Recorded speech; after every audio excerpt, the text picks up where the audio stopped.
Alright, so last week we talked about functions. This week we're going to take a look at the inverse function. So, anyone know what inverse means? Opposite. Yeah, so inverse means like the opposite.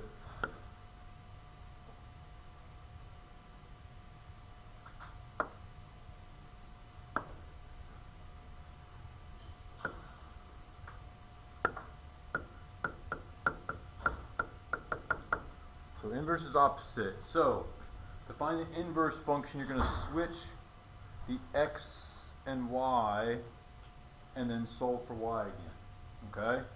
So, if we want to take a look here at number 1, find the inverse of y equals x plus 5.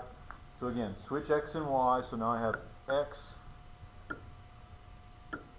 So x equals y plus 5.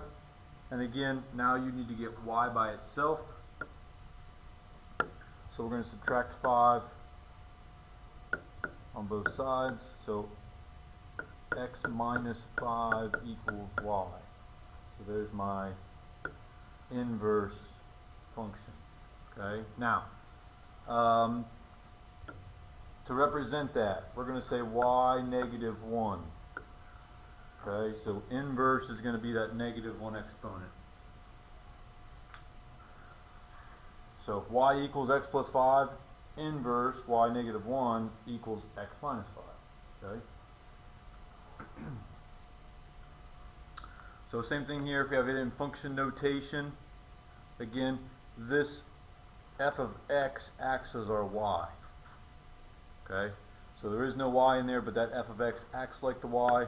So I have x equals 3y minus 12.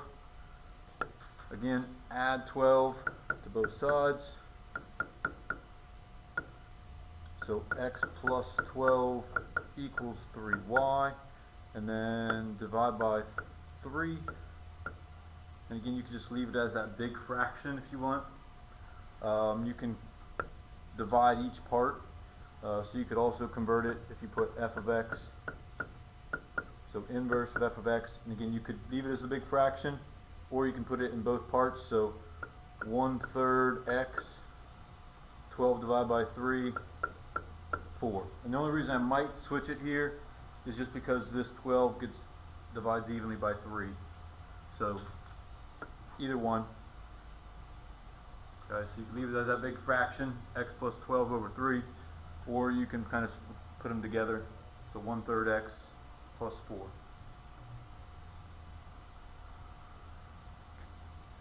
The last one then. So again, switching x and y. So again, here's my y. So I have x equals 4y plus 8 over 5. Again, with the big fraction, we got to get rid of that big fraction first, because that fraction acts like parentheses for the top. So to get rid of it, we're going to multiply by 5 on both sides. So 5x equals 4y plus 8. Subtract 8 on both sides. So 5x minus 8 equals 4y. And divide by 4. So again, if you want to split that, we have f of x inverse. So 5/4 x. 8 divided by 4 is 2, so minus 2. And there's my inverse. Okay. Now, one other thing they may ask you, okay? Functions, okay? Is it going to be a function? So sometimes you have a function, but the inverse is not a function, okay? So the easiest way to find this out is I'm going to just show you the graph. And we're just going to take a look at the graphs, okay? So we're going to look at the graphs of each of these and then determine if it's a function here. Alright, so we look at our first equation here, y equals x plus 5 and y equals x minus 5. So if we graph those two, so here's y equals x plus 5. just a straight line, so obviously that's going to be a function. And so then if I have y equals x minus 5,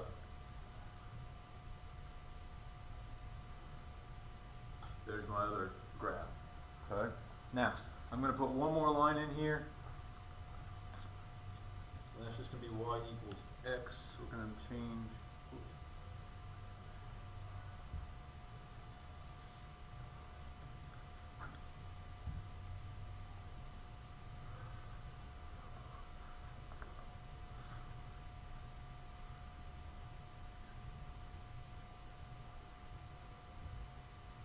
Okay, so there's that dotted line for y equals x. Okay, so we'll leave that. So, again, looking at whether it's a function, we're going to do what we call vertical line test. So, if I take a vertical line and I run it across this new line, does it touch this line more than one spot at any time? No, so that means it's a function. Okay? Alright, so let's look at the second set. 3x minus 12 and 1/3 x plus 4.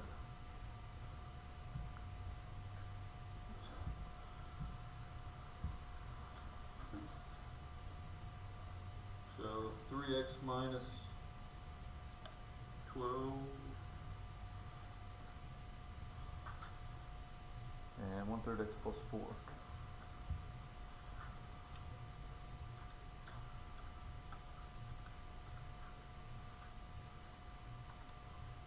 So 1/3 x plus 4.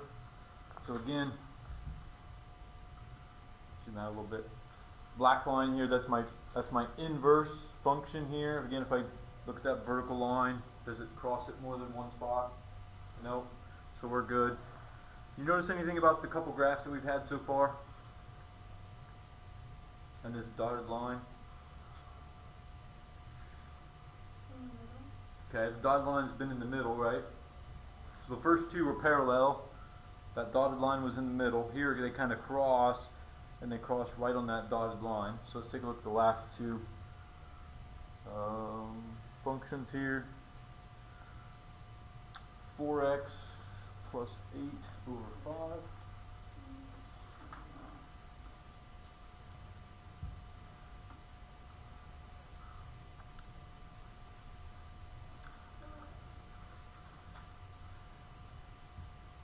And then we had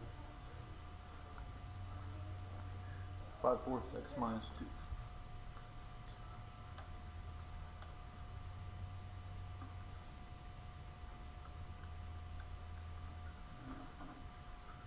So again, blue line is the inverse function.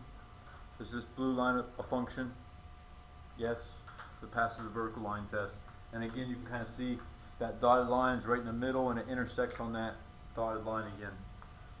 Does anyone know what we call that when this line's in the middle here, kind of? No? Reflected. Okay, so the inverse functions are reflected across this line y equals x. Okay?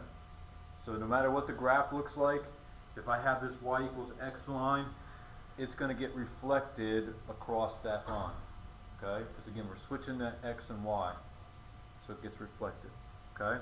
So if you're looking at functions, this y equals x is diagonal line going up to the right. It needs to be the same on both sides. Okay? To know that's the inverse.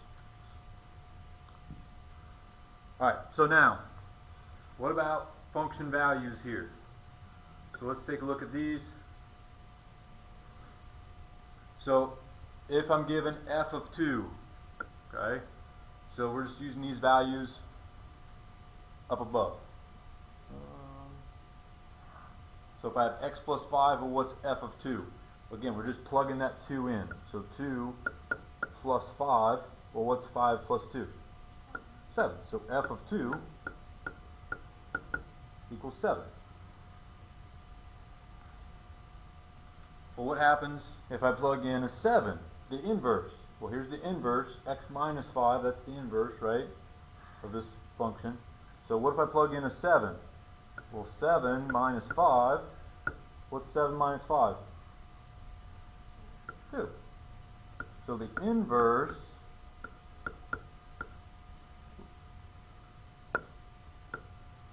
gives us that other answer, right? Kind of goes, talked about their opposites, okay?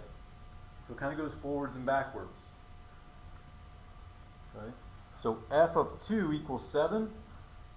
Well, the inverse, again, it kind of goes in reverse. Inverse of 7 gives us 2. Okay? Let's take a look at the middle function here. So we got f of 6. So again, plug in 6 in here. So 3 times 6 minus 12. 3 times 6 is 18. Minus 12 gives me 6. So f of 6 equals 6. And if I plug in the inverse, if I plug 6 now into the inverse, so I have 6 plus 12 divided by 3. So 6 plus 12 divided by 3. 6 plus 12 is 18. 18 divided by 3 gives me 6. So the inverse of that function of 6 gives us 6 as well. Okay.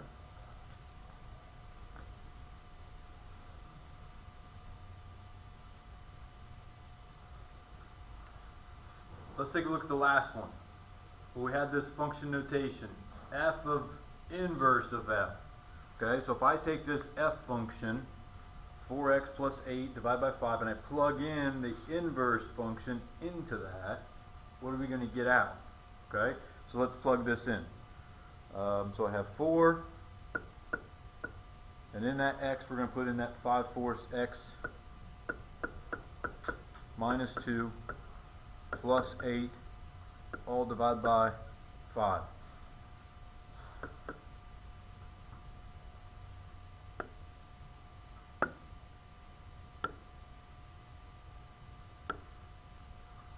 So let's distribute, because of the x, let's distribute this in. What's 5, or what's 4 times 5/4?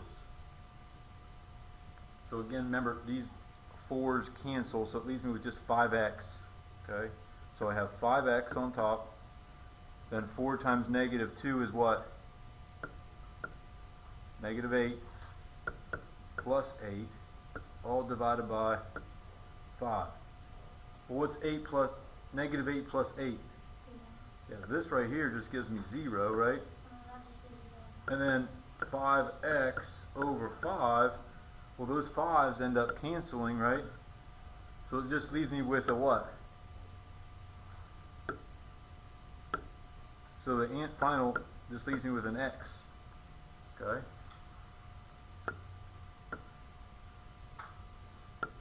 So f of inverse of x equals just x.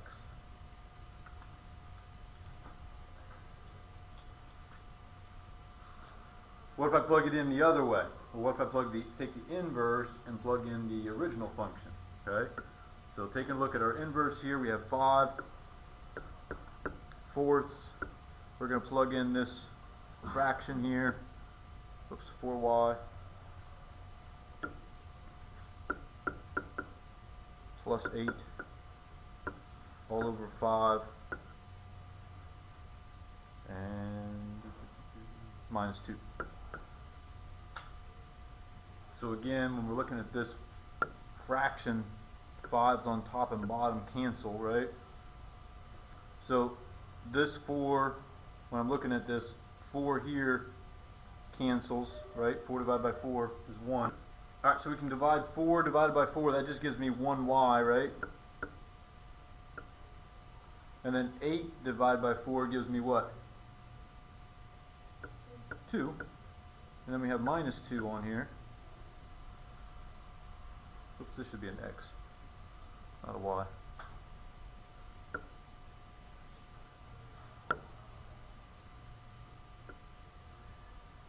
So then what's 2 minus 2? 2 minus 2 is 0, right? Which then leaves me with just what again? An x. So if I take the inverse and plug the function into it of x, I just get x.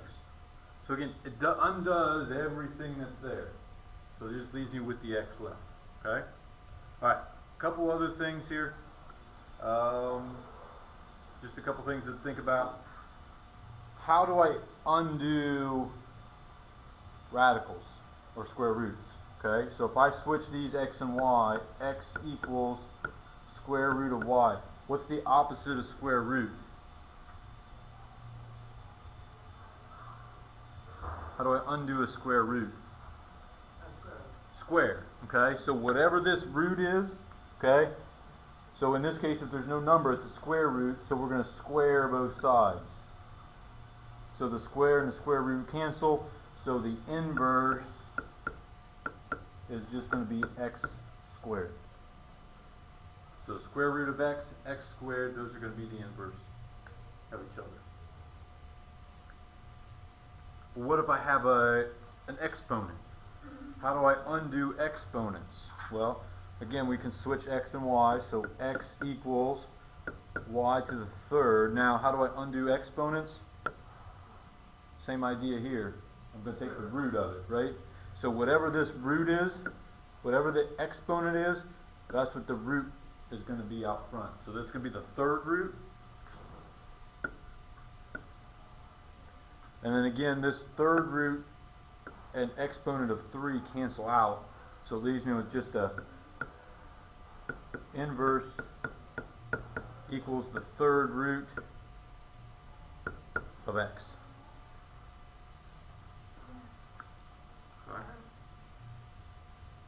And then what happens if I have some other stuff inside that root? So again, let's switch those x and y. So x equals, now we have the fifth root of y plus 3. Now again, how do I get rid of the fifth root? Take it to what exponent?